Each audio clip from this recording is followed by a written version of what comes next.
Praise the Lord. பைபிள்ல ஒவ்வொரு வார்த்தையும் ஒவ்வொரு வசனத்தின் மூலமா ஆண்டவர் நம்ம கூட பேசுவாரு.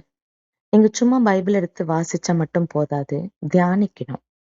டைம் எடுத்து உட்கார்ந்து பொறுமையா ஆண்டவர் கூட பேசுற மாதிரி அந்த வசனங்களை நீங்க படிக்கும் போதுதான் வசனத்தின் மூலமா நம்ம கூட பேசுறதை நம்மளால வந்து உணர முடியும்.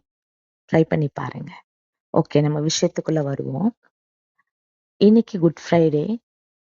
ஆண்டவர் நமக்காக தான், நம்மளோட பாவங்களுக்காக தான் சிலுவையை சுமந்தாங்க. நம்மளோட ரட்சிப்புக்காக தான் சிலுவையை சுமந்தாங்க.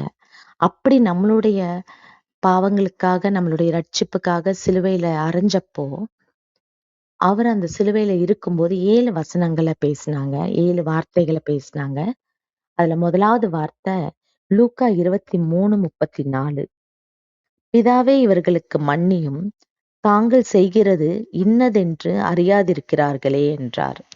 அவர் நமக்கு இந்த வசனத்தின் மூலமா சொல்லித் தர்றது மன்னிப்பு பத்தி.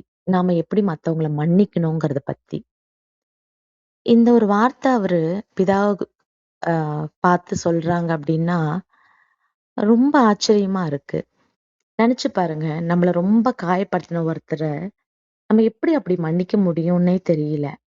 ரொம்ப அவர கஷ்டப்படுத்தி, அவர முள்முடி சுமந்து, சாட்டையால அடிச்சு, ரத்தம் வர அளவுக்கு அடிச்சு, அவ்ளோ காயப்படுத்தினப்ப கூட ஆக்சுவலி பார்த்தா அவரு நம்மள மாரிதான் மனுஷனா தான் இருந்தாங்க அந்த டைம்ல. அப்ப எவ்ளோ பெயின்ஃபுல்லா இருந்திருக்கும்ல. தாங்கவே முடிஞ்சிருக்காது.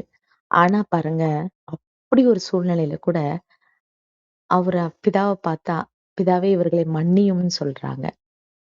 நாமளும் அப்படிதான் இருக்கணும். நம்மள எவ்ளோ கஷ்டப்படுத்தி, காயப்படுத்தினா கூட அப்படிப்பட்டவங்கள நம்மள மன்னிக்கணும் நம்ம.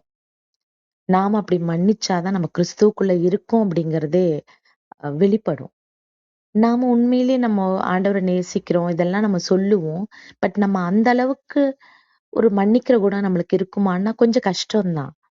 எனக்கும் சேர்த்துதான். கண்டிப்பா கஷ்டம். ரொம்பவே கஷ்டம்.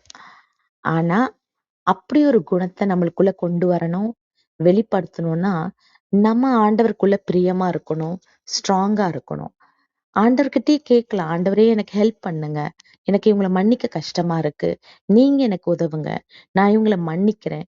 நீங்க என்ன மன்னிக்கிற மாதிரி நான் இவங்கள மன்னிக்கிறேன்னு நீங்க முழுமையா ஒப்பு கொடுங்க. ஆண்டவர்கிட்ட பேசுங்க. ஆண்டவர்கிட்ட பிரேயர் பண்ணுங்க. கண்டிப்பா அவர் உங்களுக்கு ஹெல்ப் பண்ண வல்லமையா இருக்கிறார். மத்தவங்கள நம்ம மன்னிச்சாதான் நாமளுமே நிம்மதியா இருக்க முடியும். எவ்வளவு அழகா அவர மன்னிச்சிருக்கார் பாருங்க. அப்ப நம்ம அவர அவ்வளவு விரும்பும்போது, அவருக்காக நம்ம அந்த ஒரு சின்ன வேலை கூட நம்ம செய்ய மாட்டோமா? கண்டிப்பா செய்வோம். ஆண்டவருக்கு பிரியமா இருப்போம்.